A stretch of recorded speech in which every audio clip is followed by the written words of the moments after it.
बताइए आज की बड़ी खबर का रुख करते हैं। आज की बड़ी खबर दिल्ली से है। दिल्ली से पकड़े गए आतंकी को लेकर बड़ा खुलासा हुआ है।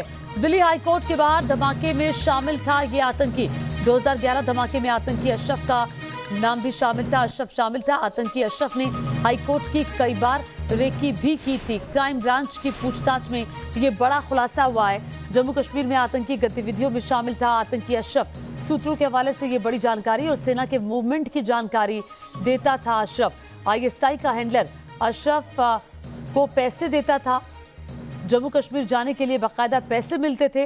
सूत्रों के हवाले से ये बड़ी खबर है। आतंकी अशरफ को लेकर नए नए खुलासे हो रहे हैं। दिल्ली धमाके में आतंकी अशरफ का हाथ था। 2011 धमाके में वो बाकायदा शामिल था। उसके लिए दिल्ली हाईकोर्ट की कई बार रेकी की थी। दिल्ली में पाक आतंकी गिरफ्तार हुआ है।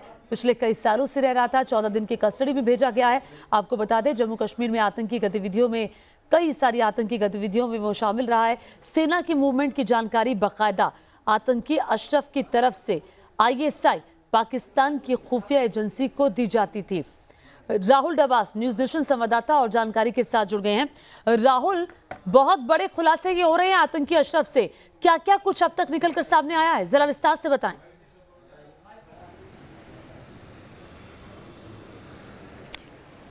देखिए, कोशिश ये है दिल्ली पुलिस की, राकेश अस्थाना जो दिल्ली के पुलिस कमिश्नर है, कि ओवरग्राउंड नेटवर्क जितने भी आतंकी संगठनों का है दिल्ली एनसीआर क्षेत्र में उसे निस्तेनाबूद किया जाए।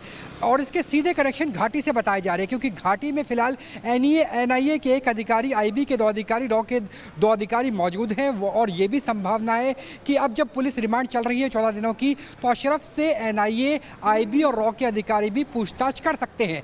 घाटी से क्या कनेक्शन था, दिल्ली को दहलाने की किस तरीके से साजिश थी, क्या ओवरग्राउंड नेटवर्क अभी भी काम कर रहा है। ये वो नेटवर्क है जो स्लीपर सेल की तरह काम करता है और जब भी आतंकी गतिविधि के लिए किसी चीज़ की ज़रूरत होती है तो ये मुहैया कराई जाती है, चाहे वो पैसे की बात हो, लोकल नेटवर्क की बात हो, हथियारों की बात हो। यही वजह है कि अशरफ से दिल्ली यमुना के पास से हथियार AK-47 से लेके, हैंड ग्रेनेड से लेके और असला, काफ़ी सारा असला बरामद हुआ है। अब दिल्ली पुलिस की कोशिश ये है कि ओवरग्राउंड नेटवर्क को एनआईए, आईबी, रॉ के साथ मिलकर निस्तेनाबूद किया जाए।